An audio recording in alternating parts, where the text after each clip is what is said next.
HN news కి స్వాగతం. ఈ రోజు ముఖ్యాంశాలు చూద్దాం. రానున్న 4 రోజుల పాటు తెలంగాణలో తేలికపాటి నుంచి భారీ వర్షాలు కురిసే అవకాశం ఉంది. కేటు, గస్తూట, ఖమ్మం, నల్గొండ, సూర్యాపేట, మహబూబాబాద్, వరంగల్, హన్మకొండ, జనగాం, సిద్దిపేట, దాద్రి, భోంగీర్, రంగారెడ్డి, హైదరాబాద్, మేడ్చల్, మల్కాజిగిరి, వికారాబాద్, సంగారెడ్డి, కురుపరది, మదక్ నగర్, మహమ్మద్, సంగారెడ్డి, కుంభనగర్, మెదక్లో తేలికపాటి నుంచి ఓ మోస్తరు వర్షాలు కురుస్తాయని హైదరాబాద్ వాతావరణ కేంద్రం తెలిపింది. గురువారం నారాయణపేట, గద్వాల జిల్లాలో, శుక్రవారం వికారాబాద్, సంగారెడ్డి, మెదక్, కామారెడ్డి, మహబూబ్ నగర్, నాగర్ కర్నూలు, వనపర్తి, నారాయణపేట, గద్వాల్లో భారీ వర్షాలు కురుస్తాయని నల్గొండ, సూర్యాపేట, మహబూబాబాద్, వరంగల్, హన్మకొండ, జనగాం, సిద్దిపేట, రంగారెడ్డి, మేడ్చల్, నాగర్ కర్నూలు, మేడ్చల్లో ఓ మోస్తరు వర్షాలు కురిసే అవకాశం ఉంది. శనివారం వికారాబాద్, సంగారెడ్డి, మహబూబ్ నగర్, నాగర్ కర్నూలు, వనపర్తి, నారాయణపేట, గద్వాల్లో భారీ వర్షం కురిసింది అంచనా వేయబడింది. కాగా భూపాలపల్లి మార్లలో కట్టగూడెం, ఖమ్మం, నల్గొండ, సూర్యాపేట, మహబూబాబాద్, వరంగల్, హన్మకొండ, జనగాం, సిద్దిపేట, దాద్రి, భోంగీర్, రంగారెడ్డి, హైదరాబాద్, మేడ్చల్, మల్కాజిగిరి, కుంబుల్ నగర్, వికారాబాద్, ఎస్ఐసిసి, వనపర్తి, నారాయణపేట మరియు గద్వాల్, ఆదివారం ఆదిలాబాద్, ఆసిఫాబాద్, మంచిర్యాల, నిర్మల్, నిజామాబాద్, జగిత్యాల, రాజన్న, సిరిసిల్ల, కరీంనగర్, పడపల్లి, భూపాలపల్లి, మాల్గో, నల్గొండ, సూర్యాపేట, మహబూబాబాద్, హన్మకొండలో వర్షం కురిసే అవకాశం ఉంది. ఈ నేపథ్యంలో సంబంధిత జిల్లాలకు వాతావరణ శాఖ ఎల్లో అలర్ట్ ప్రకటించింది.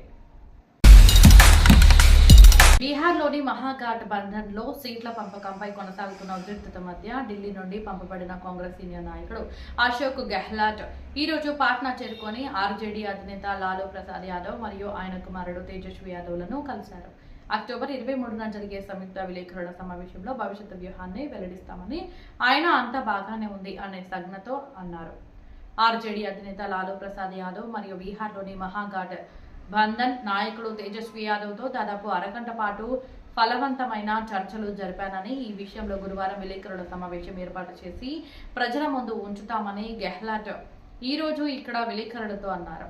జాతీయ ప్రజాస్వామ్య కూటమి ఎన్డీఏకి వ్యతిరేకంగా ఐక్యంగా ఎన్నికల్లో పోరాడేందుకు మహాఘట్ బంధన్ సిద్ధమవుతుందని రాజస్థాన్ మాజీ ముఖ్యమంత్రి గెహ్లాట్ అన్నారు. లోక్సభలో ప్రతిపక్ష నాయకుడు రాహుల్ గాంధీ మరియు తేజస్వి యాదవ్ సంయుక్తంగా బీహార్లో ఎన్నికల ప్రచారాన్ని ప్రారంభిస్తారని ఆయన అన్నారు. ఉస్మానియా ఆసుపత్రి కొత్త భవన నిర్మాణాన్ని 2 ఏళ్లలోపు పూర్తి చేయాలని ముఖ్యమంత్రి రేవంత్ రెడ్డి అధికారులను ఆదేశించారు. ఆధునిక సౌకర్యాలతో కూడిన విలాసవంతమైన ఆసుపత్రి భవన నిర్మాణాన్ని త్వరగా పూర్తి చేయాలని ముఖ్యమంత్రి అన్నారు. గోషామహల్ స్టేడియం స్థలంలో ఉస్మానియా ఆసుపత్రి కొత్త భవనాన్ని నిర్మించాలని నిర్ణయించారు. ఈ రోజు తన నివాసంలో జరిగిన అధికారుల సమావేశంలో ఆసుపత్రి నిర్మాణ పనుల పురోగతిని ముఖ్యమంత్రి సమీక్షించారు. ఆసుపత్రికి అవసరమైన వైద్య పరికరాల కొనుగోలుకు సంబంధించి వివరాలను ఆయన పొందారు. కొత్త ఆధునిక ఆసుపత్రి భవనంలో మెరుగైన వైద్య సేవల కోసం అత్యంత ఆధునిక వైద్య పరికరాలను కొనుగోలు చేయాలని ముఖ్యమంత్రి అధికారులను ఆదేశించారు. ఈ విషయంలో సమర్థవంతమైన ప్రణాళికను ఆయన ఆదేశించారు. ఆసుపత్రి భవనంలో పెద్ద సంఖ్యలో గదులు, ల్యాబ్లు మరియు ఇతర సౌకర్యాల ప్రకారం ఆధునిక వైద్య పరికరాలను నిర్ణయించాలని ఇంజనీరింగ్ విభాగానికి చెందిన అధికారులను కోరారు. ఆసుపత్రి చుట్టూ మెరుగైన రోడ్లు నెట్వర్క్ ఏర్పాటు చేయాలని మరియు స్థానిక ప్రజలు ట్రాఫిక్ సమస్యలను ఎదుర్కోవాల్సిన అవసరం లేకుండా ఆసుపత్రి ప్రాంగణంలో మెరుగైన సౌకర్యాలు కల్పించాలని రేవంత్ రెడ్డి అన్నారు. నిర్మాణ పనులను త్వరగా పూర్తి చేయడానికి వైద్య, ఆరోగ్య, పోలీసు, జీహెచ్ఎంసీ, R&B, విద్యుత్ శాఖల అధికారులతో కూడిన సమన్వయ కమిటీని ఏర్పాటు చేస్తున్నట్లు ముఖ్యమంత్రి ప్రకటించారు. ఈ కమిటీని వెంటనే ఏర్పాటు చేసి ప్రతి 10 రోజులకు ఒకసారి నిర్మాణ పనులను స్వయంగా తనిఖీ చేసి ఎదుర్కొంటున్న సమస్యలను, పరిష్కారాలను కనుగొంటారు. ఆసుపత్రి భవనంలో అన్ని ప్రభావవంతమైన భద్రతా ఏర్పాట్లు ఉండేలా చూడాలని ఆయన సీనియర్ పోలీసు అధికారులను ఆదేశించారు. ఆసుపత్రి చుట్టూ మెరుగైన ట్రాఫిక్ నిర్వహణ ఉండాలి. ఆసుపత్రిని వివిధ ప్రాంతాలలో అనుసంధానించడానికి రోడ్డు నెట్వర్క్ మరియు రోడ్ల నిర్మాణాన్ని ప్రణాళిక సిద్ధం చేయాలని R&B అధికారులకు ఆదేశించారు. రాష్ట్రంలో నిర్మాణంలో ఉన్న అన్ని ఆసుపత్రులు మరియు వైద్య కళాశాలలకు ఒక సీనియర్ అధికారిని పర్యవేక్షకుడిగా నియమిస్తామని ముఖ్యమంత్రి చెప్పారు. పై అధికారులు 24 గంటలు నిర్మాణ పనులను పర్యవేక్షిస్తారు. అన్ని ఆసుపత్రులు, వైద్య కళాశాలలు నిర్మాణ పనులు జూన్ 2026 నాటికి పూర్తి చేయాలని ముఖ్యమంత్రి అన్నారు. ఈ సమావేశంలో ముఖ్యమంత్రి ప్రిన్సిపల్ సెక్రటరీలు వి శేషాద్రి, శ్రీనివాసరావు, ముఖ్యమంత్రి కార్యదర్శి Manik Raj, director general of police Shivadhar Reddy, police commissioner VC Sajjanar, వివిధ విభాగాల సీనియర్ అధికారులు వికాస్ రాజ్, క్రిస్టినా చోక్టు, ఆలంవర్తి, అలీ, ఫరూకీ, హరిచందన తదితరులు పాల్గొన్నారు. తెలంగాణ సంస్కృతి సాంప్రదాయాలను ప్రతిబింబించేలా రాష్ట్ర సచివాలయం రూపొందించబడిందని, దేశంలోని ఏ ఇతర రాష్ట్రానికి భిన్నంగా ఇది ఉందని ప్రఖ్యాత ఆర్కిటెక్ట్ పూణే ఎం కోనేసౌ ఆస్కార్, పూణే ఆర్కిటెక్ట్ సహా వ్యవస్థాపకుడు అన్నారు. సచివాలయ నిర్మాణానికి పూర్తి ఘనత అప్పటి ముఖ్యమంత్రి కేసీఆర్కే దక్కుతున్నదని ఆయన అన్నారు. వివిధ దేశాల నిర్మాణ శైలులపై తనకు పూర్తి అవగాహన ఉందని, ప్రతి అంశాన్ని జాగ్రత్తగా పరిశీలిస్తానని ఆయన అన్నారు. ఒక టీవీ ఛానల్కు ఇచ్చిన ఇంటర్వ్యూలో తెలంగాణ సచివాలయం, కేసీఆర్ ప్రభుత్వం అందించిన సహకారం గుర్తించి ఆయన మాట్లాడారు. ప్రభుత్వ అభిప్రాయాలు, కోరికల మేరకు రాష్ట్ర సంస్కృతి సాంప్రదాయాలకు అనుగుణంగా తెలంగాణ సచివాలయ రూపకల్పనను రూపొందించామని ఆయన అన్నారు. ప్రభుత్వ ప్రాజెక్టులను ప్రారంభించడం చాలా కష్టమని, ముఖ్యమంత్రి మంత్రులకి కాకుండా వివిధ స్థాయిలలోని అనేక మంది అధికారుల సందేహాలను నివృత్తి చేసుకుని ముందుకు సాగాలని ఆయన తన ప్రకటనలో పేర్కొన్నారు. తెలంగాణ సచివాలయ నిర్మాణంలో తనకు ఎలాంటి ఇబ్బందులు ఎదురుకాలేదని ఆయన అన్నారు. తెలంగాణ సచివాలయ నిర్మాణం తనకు ఒక గొప్ప అవకాశంగా మారింది. దేశంలోని 20 నుండి 30 ప్రముఖ నిర్మాణ సంస్థలు పాల్గొన్న పోటీల్లో ఆయనకు ఈ అవకాశం లభించింది. అనేక కంపెనీలు తమ సూచనలు మరియు ఆఫర్లను అందించాయని, అయితే ప్రభుత్వం తెలంగాణ సంస్కృతికి అనుగుణంగా పర్యావరణ అనుకూల డిజైన్ను ఆమోదించిందని, దాదాపు 500 మంది నిపుణులను పరిశీలించిన తర్వాత ఈ డిజైన్ను ఎంపిక చేసిందని ఆయన అన్నారు. కేసీఆర్ మా డిజైన్ను అర్థం చేసుకున్నారు. ఆయన సూచనల మేరకు గాలి, వెలుతురు స్వేచ్ఛగా ప్రవహించే విధంగా మేము దీనిని రూపొందించాము. ఈ అద్భుతమైన డిజైన్ కాకతీయ వారసత్వం, ఇండో ఇస్లామిక్ వైభవం మరియు తెలంగాణ సంస్కృతిని మిళితం చేసింది. ఇది దేశంలోని అనేక పురాతన నిర్మాణాల కంటే ఎత్తైనది. కేసీఆర్ ప్రోత్సాహంతో భవనాన్ని నిర్మించిన షాపూర్జీ సహకారంతో తెలంగాణ సచివాలయం సాధించబడిందని ఆయన అన్నారు. భవన నిర్మాణ సమయంలో కేసీఆర్ మరియు సీనియర్ అధికారులు మరియు ఇంజనీర్లతో సమావేశాలు జరిగాయని ఆయన అన్నారు. గోపురం, భవనం, గది పరిణామం, పదార్థం, రంగు మొదలైన అన్ని అంశాలను కేసీఆర్ చాలా జాగ్రత్తగా పరిశీలించేవారు. సచివాలయంపై మేము 34 గోపురాలను నిర్మించాం. అత్యాధునిక సాంకేతికతతో పర్యావరణ అనుకూల పద్ధతిలో నిర్మించిన దేశంలోని ఏకైక సచివాలయం తెలంగాణ సచివాలయం. జూబ్లీహిల్స్ అసెంబ్లీ నియోజకవర్గానికి ఉప ఎన్నికల నేపథ్యంలో బీఆర్ఎస్ పార్టీ రాజకీయ కార్యకలాపాలు జోరందుకున్నాయి.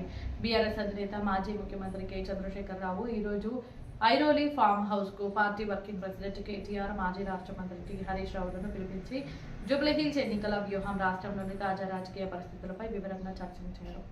ఇందులో పార్టీ ఎన్నికల సమావేశాలు, ఊరేగింపులు, ర్యాలీలు, రోడ్డు షోలపై చర్చించారు. అక్టోబర్ 23న జూబ్లీహిల్స్ అసెంబ్లీ నియోజకవర్గ ఇన్ఛార్జీలతో కేసీఆర్ సమావేశమవుతున్నారు.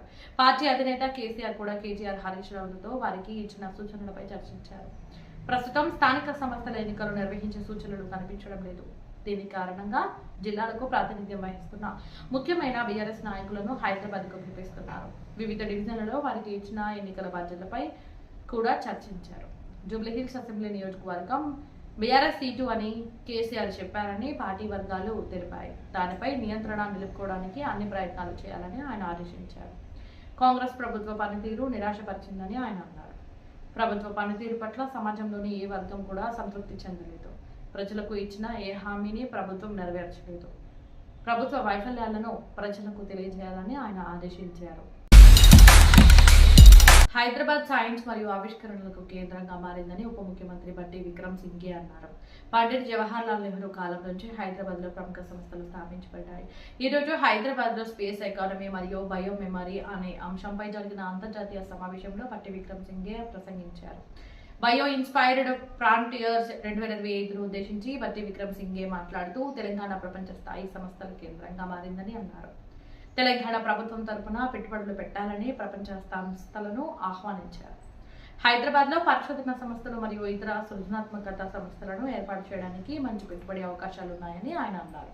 ముఖ్యమంత్రి రేవంత్ రెడ్డి నాయకత్వంలో తెలంగాణ ప్రభుత్వం సైన్స్ మరియు టెక్నాలజీ రంగంలో ప్రపంచ స్థాయి మౌలిక సదుపాయాలను అందిస్తుంది. తెలంగాణకు శాస్త్రవేత్తలు మరియు ఆవిష్కరణకర్తలను స్వాగతించారు మరియు హైదరాబాద్ లో అంతర్జాతీయ సమావేశాన్ని నిర్వహించడం ఆనందంగా ఉందని అన్నారు. జీవశాస్త్రం మరియు ఇతర రంగాలలో సాంకేతికతను ప్రోత్సహించడంలో ఈ సమావేశం ముఖ్యమైన పాత్ర పోషిస్తుందని ఆయన అన్నారు. పండిట్ జవహర్లాల్ నెహ్రూ హయాంలో నేషనల్ రిమోట్ సెన్సింగ్ సెంటర్తో సహా అనేక శాస్త్రీయ పరిశోధన సంస్థలు హైదరాబాద్లో స్థాపించబడ్డాయని బట్టి విక్రమార్క అన్నారు. డిఆర్డీఓతో పాటు డిఆర్డిఎల్, డిఆర్ఏఎంఆర్ఎల్ వంటి ఇతర రక్షణ పరిశోధన సంస్థలు హైదరాబాద్లో స్థాపించబడ్డాయని ఆయన అన్నారు. భారత్ డైనమిక్స్ లిమిటెడ్, మధాని, ఈసీఐఎల్ వంటి ప్రభుత్వ రంగ సంస్థలు స్థాపించబడ్డాయి. కొత్త తరాన్ని శాస్త్ర సాంకేతిక రంగంతో అనుసరించడంలో ప్రభుత్వం సహకరిస్తుందని ఆయన అన్నారు. హైదరాబాద్ మరియు చుట్టుపక్కల ఏర్పాటు చేస్తున్న వివిధ క్లస్టర్ల వివరాలకు బట్టి విక్రమార్క వివరించారు. ప్రపంచ స్థాయిలో హైదరాబాద్ పెట్టుబడికి అనువైన గమ్య స్థానంగా పరిగణిస్తున్నట్లు ఆయన అన్నారు. సంగారెడ్డిలో రాష్ట్ర వైద్య మరియు ఆరోగ్య మంత్రి దామోదర్ రాజ్ నరసింహ, ఐఎంఏ మరియు ఎన్ఎంజే క్యాన్సర్ ఇన్స్టిట్యూట్ హైదరాబాద్ సహకారంతో జిల్లా పోలీసులు పిఎస్ఆర్ గార్డెన్లో నిర్వహించిన సమగ్ర ఆరోగ్య శిబిరాన్ని ప్రారంభించారు. ఈ శిబిరాన్ని జిల్లా పోలీసులు మరియు వారి కుటుంబాల కోసం నిర్వహించారు. ప్రారంభోత్సవ కార్యక్రమంలో మంత్రి ప్రసంగిస్తూ పోలీసు అధికారులు మరియు వారి కుటుంబాల ఆరోగ్యం మరియు సంక్షేమం ప్రభుత్వం యొక్క అత్యంత ప్రాధాన్యత అని అన్నారు. ఆరోగ్యం, విద్య మరియు ప్రజల వైద్య చికిత్స రంగాలలో ప్రభుత్వం సామాజిక బాధ్యతతో తీవ్రమైన చర్యలు తీసుకుంటుందని ఆయన అన్నారు. ఈ ఆరోగ్య శిబిరంలో వివిధ రంగాలకు చెందిన 13 మంది నిపుణులైన వైద్యులు సేవలు అందించారని దామోదర్ రాజ్ నరసింహ అన్నారు. గ్రామీణ ప్రాంతాల నుండి పట్టణ కేంద్రాల వరకు రాష్ట్రంలో ఆరోగ్య వ్యవస్థను బలోపేతం చేస్తున్నామని, తద్వారా సామాన్యులకు కూడా నాణ్యమైన చికిత్స సౌకర్యాలు లభిస్తాయని ఆయన అన్నారు. ప్రభుత్వ ఆసుపత్రుల్లో కార్పొరేట్ నాణ్యత గల మందులను అందించడమే ప్రభుత్వ లక్ష్యమని, తద్వారా చికిత్స భారం ప్రజలపై పడదని మంత్రి అన్నారు. రాష్ట్రంలో ప్రస్తుతం 160 డయాలసిస్ కేంద్రాలున్నాయని, ప్రతి 30 కిలోమీటర్ల పరిధిలో మరో 80 కేంద్రాలను ఏర్పాటు చేయడానికి ప్రణాళికలు సిద్ధం చేస్తున్నామని ఆయన వెల్లడించారు. హైవేలపై ప్రమాదాల్లో బాధితులకు సకాలంలో చికిత్స లభించేలా 80 కొత్త ట్రామా సెంటర్లను కూడా ఏర్పాటు చేస్తున్నట్లు ఆయన తెలిపారు. కీమోథెరపీ సౌకర్యాలు అందుబాటులో ఉన్న ప్రతి జిల్లాలో డే కేర్, క్యాన్సర్ సెంటర్లను కూడా ఏర్పాటు చేసినట్లు ఆయన తెలిపారు. సంగారెడ్డి జిల్లాలో ఒక వైద్య కళాశాల, 500 పడకల ప్రభుత్వ ఆసుపత్రి, ఆందోళనలో ఒక నర్సింగ్ కళాశాల, సంగారెడ్డిలో ఒక పారామెడికల్ కళాశాల, ఒక క్రిటికల్ కేర్ బ్లాక్, 5 కొత్త పిహెచ్సిలు మరియు 3 కొత్త పిహెచ్సి భవనాలను ఏర్పాటు చేసినట్లు మంత్రి తెలిపారు. దీంతో పాటు బిట్పల్లిలో సిహెచ్సి మరియు తెల్పూరులోని యూపీహెచ్సిలను కూడా ప్రారంభించినట్లు ఆయన చెప్పారు. పటాన్ చెరువు, నారాయణ ఖేడ్ మరియు సదాశివపేటలోని ఆసుపత్రుల్లో డయాలసిస్ కేంద్రాలను ఏర్పాటు చేశామని, మరో 3 ఉప కేంద్రాలను ఆమోదించామని ఆయన చెప్పారు. ఈ సందర్భంగా మంత్రి ఆరోగ్య శిబిరంలో అన్ని విభాగాలను తనిఖీ చేసి కియోస్క్ ద్వారా తన రక్తపోటును తనిఖీ చేయించుకున్నారని ఆయన చెప్పారు. కార్యక్రమంలో TGIAC chairperson Nirmala Jaggareddy, collector P Pravinya, SP Pratosh Pankaj, doctor Kiran Kumar, IMA జిల్లా అధ్యక్షుడు doctor Raju Goud, doctor Anand, doctor Sridhar, doctor శ్రీహరితో పాటు జిల్లా పోలీసు అధికారులు, వారి కుటుంబ సభ్యులు పెద్ద సంఖ్యలో పాల్గొన్నారు.